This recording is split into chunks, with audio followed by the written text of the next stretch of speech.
better than this. What a play! Inside and out, Cyrus Baguio will find ways to hurt you.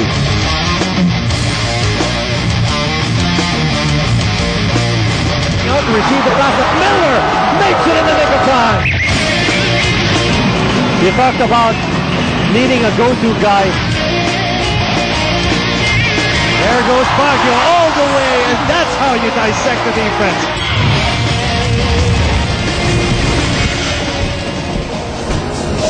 It was the top headline in Philippine sports the other day. People are still talking about it today, and tonight we're going to see if the blockbuster trade of the conference, how that's going to work out.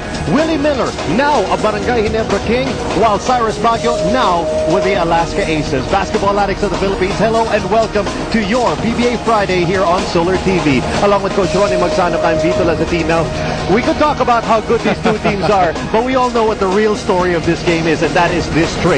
Now, we also know that with a trade of stars like this, it's not really motivated by the numbers. So, how do you break this down? What is Barangay Ginebra getting, and what is Alaska getting? Well, two coaches heading to different directions when you talk about the vision of their team. Of course, when you get Willie Miller, you get a solid double-digit scorer, a proven double-digit scorer over the last 9 years in his stay here in the PBA. He's a go-to guy. He can get you points consistently, and more importantly, he can really hit that big basket down the stretch for the Gin Kings. On the other side, going to Cyrus Baguio, what Alaska's been searching for over the last few years is a solid fast break finisher, someone who can play in the open court, somebody in the mold of a Jeffrey Cariaso, and that's why Cyrus Baguio is a welcome addition to the lineup of the Aces. Well, we are going to see the numbers actually of both of these players, but like we said, it's really going beyond these numbers. Yes, these are the kind of numbers that they post night in and night out. Willie Miller, definitely a scorer. We know he's a winner. Cyrus Baguio, there's been a lot of talk about his limited minutes. Do you see his production going up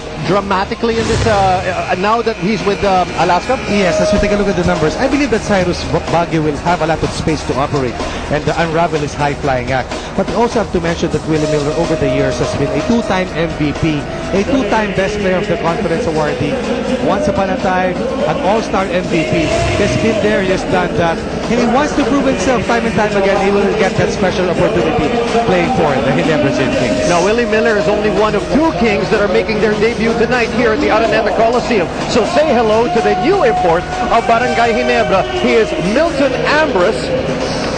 And he comes to the Philippines. Well, he is playing in the country for the very first time. There's a look at his short biography. But here's something that's not listed there. He is the most improved player of the NBDL.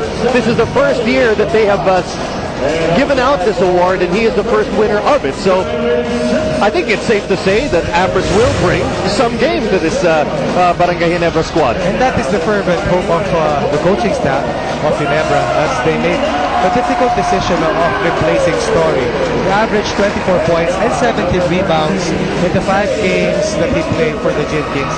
He gave them 3 wins, but some inconsistency on his part was a cause for concern for Coach Jong Ichiko, and as a result, Ginebra is bringing in a new reinforcement in the person of a young, lean, hopefully a mean playing machine in the person of Milton Ambrose. Well, the new acquisitions, with the exception of Ambrose, will not be starting here for their respective squads, so we'll expect Miller and Baguio to come off the bench. Here's a look at the starters. Helderbrand, Gagiwa, Ambrose, Hatfield, and Ferriols. Starting off for Barangay Ginebra, while Alaska will employ Tenorio, Ponasher, Samiga Emmons, Sonny Toss, and Simpson, Diamond Simpson, to get things started. And two very experienced coaches going at it. So many different matchups you can look at in this particular matchup. And we are now underway with our first quarter. We welcome you to our telecast of the 2010 PBA Fiesta Conference, coming to you live on Solar TV. Hoping to make the first basket from the outside. That was Larry Ponasher on the other end. Mark Aguiwa trying to go full speed ahead, and looks like we just encountered a power surge here. So you may have noticed na medyo dumilim ng konti yung sa ating court, ano? Totoo yan. Both teams had about 12 days to prepare for this very tough matchup against each other. And as a result, both coaches had that ample time to make that big decision to bring in new players. And probably the biggest news so far for the year, and even going back to the last conference, is this exchange between Cyrus Baguio and Willie Miller. And we will continue to harp on this trade as the game goes along. Of course, the jury is out on whether or not who has the advantage, but definitely it's too early to judge Cyrus Baguio and Willie Miller. But ito na ang moment of truth. They are wearing different uniforms. They have their smiles going to today's matchup, and that's the most important part. Motivated to play hard, motivated to give your best in a different environment.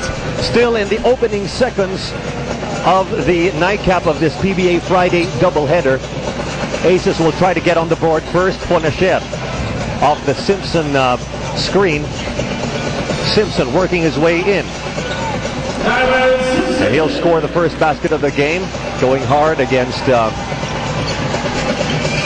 Rudy Hatfield. That's against Rudy Hatfield. The H-bomb getting his first start. And look at that, Rudy Hatfield with a quick answer.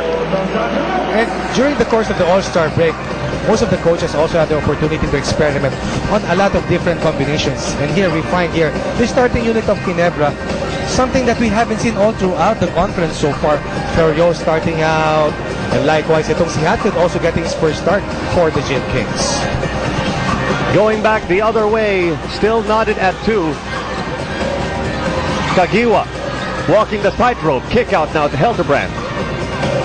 Ferriol's thinking about it. In the paint, covered by the double team. Hatfield wide open from the outside. That's short. It's not only Cyrus Baguio and Willie Miller going to different teams. We have to remember also that John Ferriol came from Alaska. That's correct. Played for the Aces for quite a long time. Was a part of that title team that won the championship in 2007. Tenorio off with the 3. Chance now for the Kings to take the lead. Inside pass sails out of bounds, and it's going back to Alaska. Alaska had 24 turnover points in that game against Derby Ace in Cagayan de Oro. It was a game that they stole away from the Derby Ace Llamados. A game that was almost in the direction of Derby Ace, but definitely Tony De La Cruz, Hugnatan, and of course itong si Larry Fonacher had a lot to say about that. And of course the guy who scored the winning basket, Willie Miller. Tenorio sandwiched by the Giants. There's the go-ahead pass. Here comes Kagiwa for the finish. And that's why Ambers is so important to the lineup, and Rudy Hatfield. With a defensive rebound, you can catapult your transition game in Kagiwa. Looks like he has gotten his legs back here, getting his first 2 points off the ball game.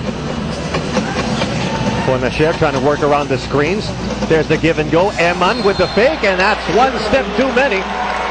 A lot of players finding new homes. San Eman also one of them. For a long time, he was a part of the San Miguel Beermen. Now he's a part of the triple tower combination of Coach Tim Cone. You have Simpson, you have Sonny Toss, and the newbie, San Eman. Kagiwa hoping to get the getaway play against Eman. No good there. Now the Aces take it back. Here comes Simpson. He gets the contact, but no basket. Rudy Hatfield not able to locate Diamond Simpson as Tenorio pushed the ball there quickly and tried to score in the primary transition play for the Aces.